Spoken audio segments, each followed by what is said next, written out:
नमस्कार दोस्तों, stock market studies में फिर से एक बार आपको दिल से स्वागत करता हूँ। तो आज यहाँ पे मैं बात करूँगा एक कंस्ट्रक्शन इंडस्ट्रीज में इंडिया के नंबर वन कंपनी है। आप सभी जानते हैं, आज जिसके बारे में बात करने वाला हूँ वो है एल&टी, लार्सन एंड टुब्रो। तो लार्सन एंड टुब्रो के बारे में आज बात करूँगा क्योंकि इंडिया में कंस्ट्रक्शन इंडस्ट्रीज में इंडिया के नंबर वन कंपनी है। साथ ही साथ कंपनी का एक बहुत बड़ा प्रोजेक्ट हाथ में लगा और एक बहुत बड़ा प्रोजेक्ट कंपनी को मतलब डील्स फाइनल हो चुके हैं।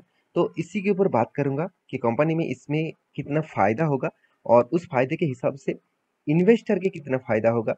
तो उसी के ऊपर बात करूंगा, तो वीडियो को पूरा देखना और अभी तक अपने इस चैनल को सब्सक्राइब नहीं किया तो जरूर सब्सक्राइब कर लेना, क्योंकि आपको बहुत सारा इन्फॉर्मेशन इस चैनल के माध्यम से आपको मिलता रहेंगे। तो जाकर फटाफट सब्सक्राइब भी कर लिए और साथ ही साथ आप टेलीग्राम को ज्वाइन नहीं किया तो मैं रिक्वेस्ट करूंगा टेलीग्राम में एक बार ज्वाइन होकर देखिए। आप इंटरडे मतलब इंटरडे ट्रेडर है, आप इंटरडे ट्रेड करना चाहते हैं तो जरूर ज्वाइन होकर देखिए, क्योंकि वहाँ पे आपको स्विंग ट्रेड भी दिया जाता है और शॉर्ट टर्म ट्रेड भी दिया जाता है। तो जाकर एक बार ज्वाइन होकर देख सकते हैं। तो नीचे सारे के सारे लिंक है, आप जाकर एक बार चेकआउट कर सकते हैं। और हाँ, अभी तक डीमेट अकाउंट ओपन नहीं किया तो देर किस बात की, जाकर फटाफट अकाउंट ओपन कर लीजिए, क्योंकि आपको एज ए इन्वेस्टर बनना है, आपको लॉन्ग टर्म के लिए इन्वेस्ट करना है तो आपको डीमेट अकाउंट का जरूरत होगा ही होगा। तो नीचे लिंक दिया गया है, जाकर देख सकते हैं। तो सबसे पहले कंपनी के नाम के बारे में बात करते हैं। कंपनी कौन सा है? कंपनी का नाम है एल&टी। तो एल&टी आप सभी जानते हैं एक कंस्ट्रक्शन बिजनेस करने वाला कंपनी है। वो मान के चलिए कोई पावर प्लांट है, कोई भी सड़क है, कोई भी मतलब थर्मल पावर है, कोई भी रेल ट्रैक है, मतलब रेल का कंस्ट्रक्शन है। तो इस तरीके से प्रोजेक्ट के ऊपर ही कंपनी काम करते हैं। तो एल&टी कोई छोटा मोटा कंपनी मत समझ लेना, एक लार्ज कैप कंपनी है और एक ब्लू चिप कंपनी भी है। करीबन करीबन कंपनी करीबन देखिए 2.5 लाख करोड़ से भी ज्यादा इसका मार्केट कैप है। इतना बड़ा कंपनी है। तो इस कंपनी के ऊपर आपको तो फोकस होना ही चाहिए, क्योंकि one of my favourite company भी है। बहुत सारे लोगों ने मुझे कमेंट किया, सर इस कंपनी बहुत वोलेटिलिटी है, इतना बड़ा कंपनी होने के बाद भी इसका वोलेटिलिटी क्यों है?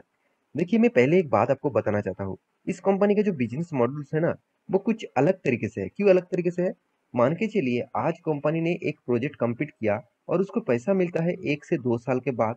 क्योंकि कोई भी गवर्नमेंट प्रोजेक्ट हो, कोई भी कंपनी का प्रोजेक्ट हो, वो उसको टाइम पीरियड लग जाता है 1 से 2 साल, उससे भी ज्यादा लगता है। तो कंपनी का प्रॉफिट मार्जिन क्या होता है, हमेशा कंटिन्यूअसली नहीं होता। कंपनी का प्रॉफिट होता है मगर उसको पाने के लिए टाइम लगता है। क्योंकि देखिए, कोई भी प्रोजेक्ट मान के चलिए, कोई भी एक बिल्डिंग कंस्ट्रक्शन का काम दिया और वो काम मान के चलिए 5 साल में कंप्लीट होगा, तो 5 साल का पैसा तो पहले उसको नहीं मिलेगा ना।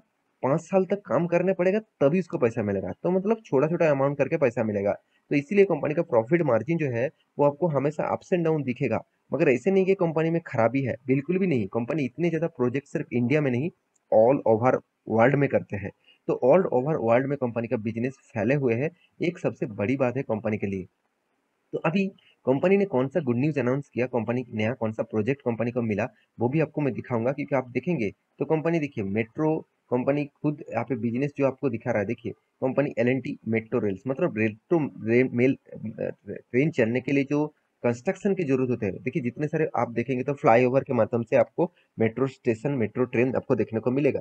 तो वो कंस्ट्रक्शन करने के लिए एल&टी को ज्यादा से ज्यादा प्रेफर किया जाता है। और भी बहुत सारे कंपनीज है, आप देखेंगे तो यहाँ पे देखिए स्टैच्यू ऑफ यूनिटी, इस ये भी एल&टी के ही टेंडर था।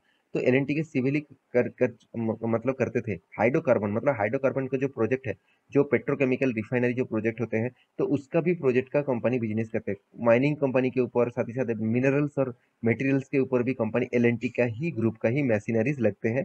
तो और डिफेंस सेक्टर में भी कंपनी का हाथ है। तो देखिए सारे सेक्टर को इंडिया में, सिर्फ इंडिया में नहीं ऑल ओवर वर्ल्ड में सारे सेक्टर को इस तरीके से जोड़ कर रखा कि कंपनी का बिजनेस यहाँ से नहीं वहां पे होगा, वहां पे नहीं, वहां से नहीं यहाँ पे होगा। तो यही कंपनी का खासियत है, इसीलिए मैं कंपनी के ऊपर बहुत ज्यादा भरोसा भी करता हूँ।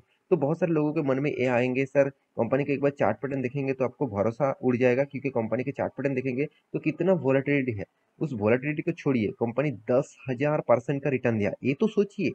तो कंपनी में वोलेटिलिटी होगा। कौन सा स्टॉक है जैसे जिसका वोलेटिलिटी नहीं है, मुझे एक बार बता दीजिए कि स्टॉक स्टार्ट हुआ और लगातार बढ़ते गए बढ़ते गए बढ़ते गए, उसके बीच में थोड़ा सा अप्स एंड डाउन नहीं आया, ऐसे बिल्कुल भी नहीं हो आपको देखने को मिलेगा। हर कंपनी का इस तरीके से चलते रहते हैं, थोड़ा सा अप थोड़ा सा डाउन तो हमेशा चलते रहते हैं और इस तरीके से ही चलते रहेंगे। तो इस कंपनी थोड़ा-सा आपको इस तरीके से पैनिक सिचुएशन क्रिएट कर सकते हैं। तो इसमें आपको घबराने का, चिंता करने का ज़रूरत नहीं, क्योंकि जब उस कंपनी गिरते हैं, करीबन-करीबन 30-40% तक गिरावट देखने को मिलता है और उसको जब रिकवरी करते हैं, फिर से वो 70 से 80% रिकवरी कर देते हैं। तो यही कंपनी की खासियत है। तो चलो अभी कंपनी का न्यूज़ दिखा देता हूँ। तो कंपनी का न्यूज़ कौन सा चैनल में आया है? Business standard. तो इस वेबसाइट के ऊपर जाइए और इस न्यूज़ को खुद आप जाकर मतलब चेकआउट करिए। तो आप एक बार साइट को विजिट कर सकते हैं। आप देख सकते हैं एल-एन-टी, यहाँ पे देखिए commission green hydrogen plant in Gujarat. तो ग्रीन हाइड्रोजन प्लांट गुजरात में कंपनी फिर से एक नया प्रोजेक्ट कंपनी को मिला। देखिए कंपनी की में ज़्यादा से ज़्यादा मुझे ज़्यादा से ज़्यादा जो देखने को मिलता है वो है गुजरात में इस कंपनी का सबसे ज़्यादा प्रोजेक्ट मिलता है। आप देखेंगे तो कंपनी बता रहा है कि एल-एन-टी मतलब Larsen and Toubro announce that it has commissioned A green hydrogen plant at its am, यहाँ पे देखिए Naik heavy engineering complex in यहाँ पे देखिए हजीरा गुजरात। तो गुजरात में कंपनी का एक बहुत बड़ा प्रोजेक्ट हाथ में लगा और इस ग्रीन प्रोजेक्ट में देखिए ग्रीन हाइड्रोजन प्लांट जो होगा is design for an electrolyser capacity of 800 kilowatt, मतलब 800 किलोवाट का प्रोजेक्ट होगा। उसके लिए ही टोटली कंस्ट्रक्शन का काम किसको दिया गया? एल-एन-टी को। तो ये एक बहुत बड़ा प्रोजेक्ट है, तो इस प्रोजेक्ट को भी कंपनी हैंडल करेंगे। तो देखिए जितने सारे प्रोजेक्ट मिलेगा, कंपनी का अर्निंग बढ़ेगा, कंपनी का ग्रोथ बढ़ेगा, साथ ही साथ इन्वेस्टर को भी फायदा होगा, क्योंकि इन्वेस्टर उस कंपनी के ऊपर निवेश करके रखे हैं। तो कंपनी जब आगे जाएगा तो उसका मतलब प्रॉफिट भी उसको देके जाएगा। तो यही एक खासियत है। तो ये एक बहुत बड़ा गुड न्यूज़ कंपनी अनाउंसमेंट किया, जिसके चलते है मुझे लगता है कंपनी में ऑब्वियसली एक फायदा जरूर देखने को मिलेगा। देखिए द ईपीसी मेजर यहाँ पे देखिए कंस्ट्रक्शन जो है कंसोलिडेट नेट प्रॉफिट सार्जेंट, मतलब कंपनी का इस बार जो प्रॉफिट हुआ 44% जाम हुआ। तो ये मुझे मुझे इस कंपनी का खासियत इसी वजह से लगता है। कंपनी का आप देखेंगे तो क्वार्टर बेसिस रिजल्ट, तो देखिए क्वार्टर बेसिस आप रिजल्ट देखेंगे तो कंपनी कंटिन्यूअसली प्रॉफिट को मेंटेन करता है। हाँ, इस बार थोड़ा सा कंपनी का प्रॉफिट मार्जिन कम हुआ, फिर भी कंपनी कंटिन्यूअसली प्रॉफिट को मेंटेन करता है। ऐसे नहीं कि कंपनी इस बार प्रॉफिट किया, दूसरी बार लॉस किया, ऐसे बिल्कुल भी आपको देखने को नहीं मिलेगा। थोड़ा सा प्रॉफिट रेशियो मार्जिन इधर उधर दिखेगा, फिर भी कंपनी कंटिन्यूअसली प्रॉफिट को मेंटेन कर रहा है। साल भर की बात करें तो साल भर में तो कंपनी आपको अच्छी तरीके से ग्रोथ देखने को मिलेगा। जैसे कंपनी 2020-21 में सेकेंड लॉकडाउन टाइम में भी कंपनी 11,500 करोड़ का प्रॉफिट किया था, और 2022 में कितना 8,600 करोड़ का, और 2020 मतलब में कंपनी 9,500 करोड़ का प्रॉफिट किया। तो ये कंपनी का पूरा डिटेल्स है, और कंपनी का टोटल सीएजीआर परसेंटेज जो है करीबन 10 साल में 12% और 5 साल में 11%, 3 साल में 13% और 1 साल में करीबन 20% के आसपास कंपनी ने आपको क्या किया? रिटर्न दिया। तो ये एक, मैं ज़रूर कहूँगा, एक पॉजिटिव रिटर्न है। बहुत सारे लोगों के मन में आएँगे, सर 12-11% में मुझे क्या होगा? इससे अच्छा होता मैं इतना रिस्क क्यों लूँ? इससे अच्छा होता तो मैं कंपनी मतलब कोई बॉन्ड खरीद के रख दूँ तो मुझे अच्छा खासा रिटर्न मिल जाता। कोई म्यूचुअल फंड कर लेता तो मुझे अच्छा खासा रिटर्न मिल जाता। देखिए, आप एज़ ए स्टॉक मार्केट में आए हैं, किसी के साथ कंपेयर करेंगे तो आपको स्टॉक मार्केट से पैसा नहीं मिलेगा। क्योंकि कंपेयर करना ही है तो आप कंपेयर करते रहिए, और साथ ही साथ आप उस तरीके से ही इन प्रोजेक्ट के ऊपर निवेश करिए, उस तरीके से ही मतलब फील्ड में निवेश करिए जहाँ पे आपको सेफेस्ट जोन में ही काम करने का मौका मिलेगा।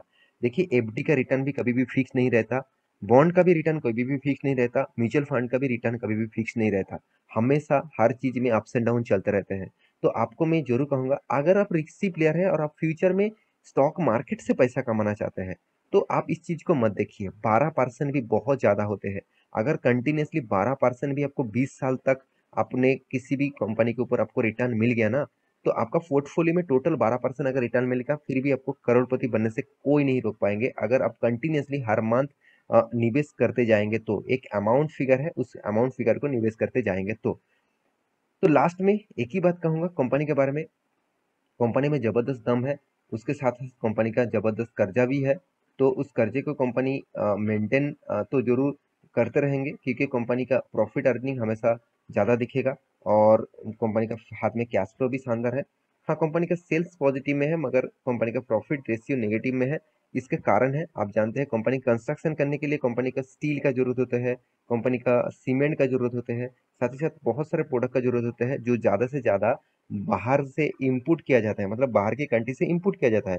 तो ये एक कॉस्ट मार्जिन कंपनी को पड़ जाता है, और स्टील का प्राइस बढ़ जाना एक कंपनी के लिए और भी बहुत ज़्यादा प्रेशर क्रिएट हुआ, क्योंकि स्टील का प्राइस बढ़ जाने से कंपनी का जो कंस्ट्रक्शन बिजनेस है, कंपनी का जो मतलब हाईवेज का जो बिजनेस है, वो ज़्यादा से ज़्यादा प्रेशर में देखने को मिला। तो इसलिए कंपनी का प्रॉफिट मार्जिन नेगेटिव में गया। तो ऐसे कभी भी नहीं रहेगा, कंपनी हमेशा चेंजिंग होते रहते हैं।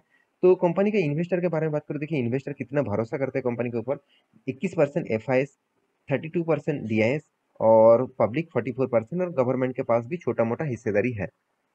तो ओवरऑल लास्ट में एक ही बात कहूंगा, कंपनी का चार्ट पैटर्न देखेंगे तो एक ही लेवल में कंपनी रेंज में काम कर रहा है।